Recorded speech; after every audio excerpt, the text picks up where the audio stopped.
The movie opens in 18th century Austria, where we see a little kid trying to soothe a crying toddler. Just then, the kid is called by someone, so he walks away. At this point, a woman who had been watching them approaches and takes the baby into her arms. The little guy eventually calms down, so she removes her rosary and places it around his neck. After that, she arrives at the top of a waterfall, and this is when the movie takes a dark turn. The woman suddenly throws the baby to his death for no apparent reason. The woman then rushes to a nearby church, and admits that she has committed a crime. Later, we discover that the woman has been brutally executed as punishment for her actions. Her lifeless body is displayed publicly in a chair in the woods, with her head locked in a cage. An unseen figure cuts off one of her fingers before wrapping it in a cloth. The next day, we meet our protagonist, Agnes, a 17-year-old peasant girl. It turns out that today is her wedding day, and she seems very excited. Later, Agnes, her mother, and brother Lucas, travel to another village with a wagon full of dowry for her future husband. They soon arrive at the wedding venue, where Agnes marries a man named Wolf. The celebration is joyful, with the villagers lifting Agnes above their heads as she laughs with delight. Shortly after, Wolf's mother, Ganglin, makes Agnes wear an apron, and also hands her a mock baby. This is to signify her transition into married life, and her future role as a mother and a housewife. Later, while the villagers are dancing, Wolf tells Agnes he has something to show her. He then blindfolds her, and leads her to a house that he has purchased for them as a wedding gift. Agnes had assumed they would stay with her mother-in-law, but Wolf explains that his brother will inherit the house after their mother. Therefore, he spent all his savings and took a loan to purchase this place. Agnes is concerned about how they will pay off the loan, but Wolf assures her not to worry. He then takes her inside, and Agnes is impressed by the size of the house. In the evening, the villagers are still partying and getting drunk. Here Agnes notices a drunk Wolf getting close to his friend, Lenz. Wolf compliments him, saying he's very handsome, and Lenz responds that he likes him as well. Shortly after, Agnes' family decides to leave and return to their village. The brother Lucas then hands her a gift wrapped in cloth, which turns out to be the severed finger of the woman who was publicly beheaded. He claims it's a lucky charm that will help her become pregnant soon. This excites Agnes, and the siblings express how much they'll miss each other. Upon returning to her new home, Agnes kisses the severed finger and places it under her mattress as a good luck charm. She then prays to God, asking for blessings so that she can be a good wife and have children. Soon after, Wolf returns home drunk, and Agnes prepares for their first night together. She tries to get intimate with him. But to her surprise, he rejects her advances and turns her away. He instead begins to please himself before eventually falling asleep.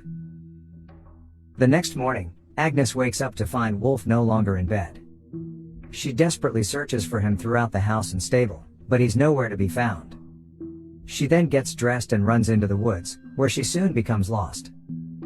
All of a sudden, Agnes comes across a drawing posted on a tree that depicts the fate of the woman who threw the baby over the waterfall and was executed. A short distance away, she discovers the woman's corpse in a chair, while her head is locked in a cage. Shortly after, Agnes finally finds Wolf, his mother, and a group of villagers fishing in a pond. Ganglin asks her to help, and Agnes starts working, but she struggles since she has never done this before. Soon, the church bell rings, so Agnes stays on her knees for a long time and prays. An annoyed Ganglin tells her to return to work, insisting that she has already prayed enough. During lunch, Agnes and Ganglin distribute bread to the workers. One of the men requests 2 pieces, stating that he is very hungry, so Agnes kindly hands him the extra piece, but Ganglin takes it back and tells the worker to go away. In the evening, Wolf shows Agnes how to get home from the pond, and asks her to wear work-suitable clothes from now on. When Agnes returns home, she begins her other duties, which include milking Wolf's goat. At night, Agnes kisses the severed finger and places it under the mattress, hoping that her husband will touch her this time. Unfortunately, when Wolf comes to bed, she tries to get close to him, but he once again refuses her. This makes Agnes feel very distraught, so she heads outside and cries in the darkness. The next morning, she visits the church and prays to the wax doll of baby Jesus, asking for a child. Later, Agnes and Ganglin head to a nearby river to wash their clothes. Our heroine is soon approached by a pregnant woman there. It turns out she works for them, and the two quickly begin to bond. While returning home, the two decide to rest in the woods, but they quickly fall asleep. However, Agnes wakes up alone in the evening and rushes home, and is shocked to see Ganglin is preparing dinner. She offers to help, but the old woman becomes enraged and asks where she has been. Agnes claims she was at church, but Ganglin responds that the Lord doesn't favor women who fail to cook for their husbands. She also rudely informs the girl that the plant she has kept is ugly and makes the house dirty. After Ganglin leaves, Agnes asks her husband if his mother will come every day, but he says he doesn't know. She also wonders if Ganglin even likes her, but Wolf assures her that she's just a little strict, and has an attitude because she is from another generation. Night soon arrives, but the outcome is the same as the previous ones, with no intimacy between the couple. Agnes feels frustrated and doesn't know what to do to get her husband to notice her. She walks to the back room, where she has set up an altar. She then begins to pray to God, while a butterfly crawls on her face. The next morning, Agnes gets up early and goes to the pond, hoping to catch some fish before anyone else arrives. Unfortunately, she is unable to catch any, and instead becomes stuck in the mud. Wolf arrives with some workers and becomes very worried when he sees Agnes alone in the mud. He claims the mud is treacherous and that many people have drowned there. Agnes explains that she wanted to make up for not cooking for him yesterday, but he takes her away from the pond to avoid scaring the fish. That night, someone knocks on Wolf's door to inform him that something has happened to Lenz. Hearing this, Wolf freaks out and immediately leaves the house. Soon after, Agnes hears a woman screaming terrifyingly. This scares her shitless, so she heads to the neighbor's house to find out what happened. To her surprise, Agnes notices several men outside Lenz's house, and discovers that he has hanged himself. Lenz's mother begs them not to take his body, but despite her pleas, the men take the corpse, and load it into a cart before departing.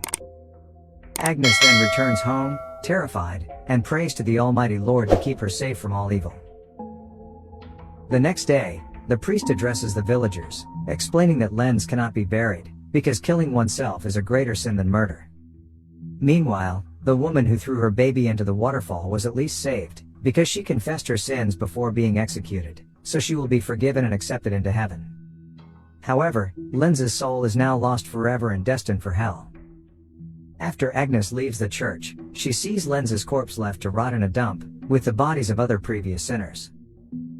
Later on, while working in the fields, Agnes suddenly gets her period. This frustrates her greatly, as she had hoped to become a mother through her prayers to God. In the afternoon, she distributes bread to the workers, and her pregnant friend requests a double portion since she is eating for two.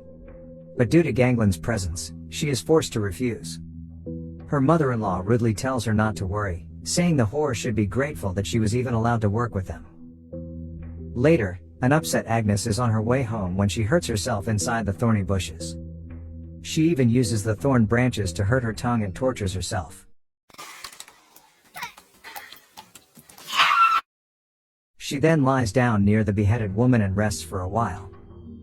In the evening, Ganglin complains to Wolf about Agnes still not returning home. She expresses her concern that the girl can't perform her duties or cook properly. Wolf asks his mother to give her some time, but Ganglin responds that he should have married someone from the same village who could handle all of the work, and bear his children. Unbeknownst to them, Agnes hears the conversation from outside the door and begins to cry, as Ganglin has no idea that her son doesn't even try to have a child. Rather than returning home, Agnes returns to the beheaded woman and spends the night singing to her. In the morning, Agnes returns to her childhood home, and watches her mother and brother eat breakfast through the window. Shortly after, Lucas arrives at the stable and finds her sleeping there. Later, Agnes tells them that she's scared to live at his husband's place, but Mom tells her that she can't allow her to stay, but promises to visit her from time to time. In the afternoon, Wolf arrives and asks Agnes to come home with him. But then, when she refuses, he drags her along with Lucas' help and forcefully carries her back to the house.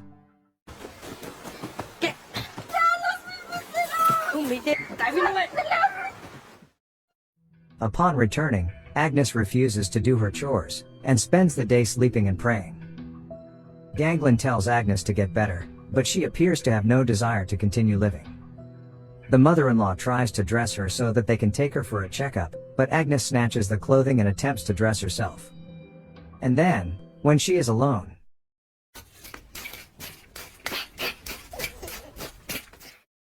after doing the checkup, she walks home alone, right when she discovers an unattended baby crying by the river. An overjoyed Agnes believes the child is a gift from God, and takes it home. However, Ganglin is enraged, and demands that she return the baby to where she found it, and the parents must be looking for it. With no other option, Agnes abandons the baby where she found it, hoping that the parents will soon return. Later that night, she is in bed, praying for a child, while Wolf is seen dancing and drinking with the villagers elsewhere. Overcome with depression, Agnes takes some substance from under her bed, and continues to pray to God. Shortly after that, she begins trembling and experiencing hallucinations. This is when she sees something in the soil outside, and notices herself being buried. Suddenly, she wakes up to find Wolf gripping her face. A frustrated Wolf admits that he has no idea what to do with her, and then walks out. Once alone, Agnes consumes the substance again. Wolf then returns, and considers taking her to the checkup place again, but Agnes believes she's going to die. She requests that he fetch the priest instead, so that she can confess her sins. Panicked, Wolf agrees and goes out. But he soon returns, informing Agnes that the priest is not at home and that they can see him tomorrow. Fearing she's going to die without confessing her sins, Agnes finally admits that she took the rat poison. Wolf is shocked to hear this, and forces her to vomit right away. Fortunately, he manages to get all the poison out of her stomach before it's too late. After some time, Ganglin arrives, and discovers that Agnes is still alive, but too weak. The old woman assists her in getting up, and changing her clothes. After that, Wolf picks up Agnes in his arms, and takes her to her mother's house. He explains to his mother-in-law that Agnes consumed rat poison, and believes she is in the devil's grasp. Wolf decides that it is best for Agnes to stay in her mother's home in peace, rather than forcing her to stay with him. He then says goodbye to his sick wife, and leaves the house. The scene then cuts to the following morning, where Agnes appears to be in better health than before. She prays, and cleans up after herself.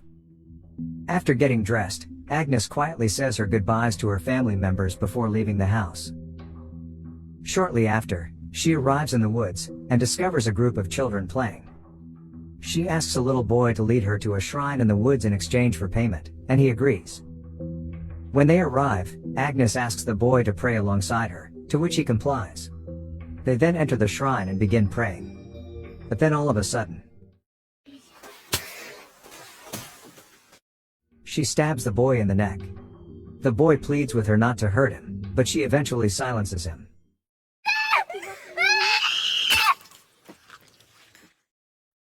As the boy dies, Agnes tells him that he will no longer be able to sin, and is now an angel in the eyes of God.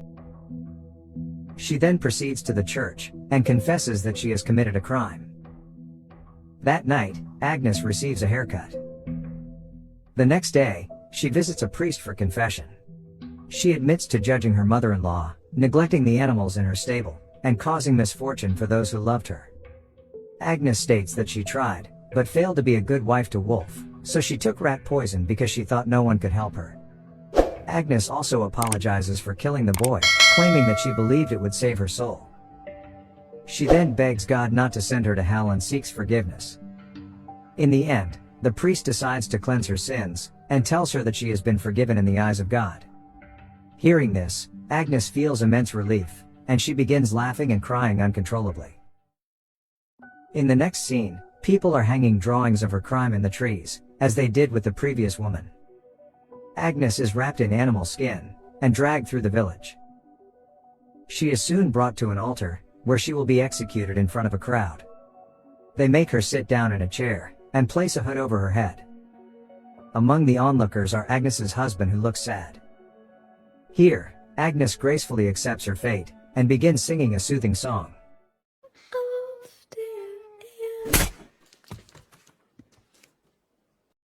Agnes is eventually beheaded. After her death, the crowd's mood changes abruptly from somber to joyful. The blood spurting from Agnes's neck is collected in a bucket, and the townspeople even pay to dip their cups and bowls in, so they can drink her blood. They believe it is sacred, as she's done the confession, and it will bring them good luck. The villagers keep dancing and celebrating, while her head is mounted on a pole beside her lifeless body. The movie ends with a note stating that it is based on the real-life story of a woman named Eva Lizelfelnerin. It turns out that in the 17th and 18th centuries, people who wanted to die would commit murder to ensure their execution. In Christianity, taking one's own life was considered the worst of all sins, and it prevented a person from receiving a proper burial. However, if someone committed murder and repented of their sins, it was believed they would be granted entry into heaven.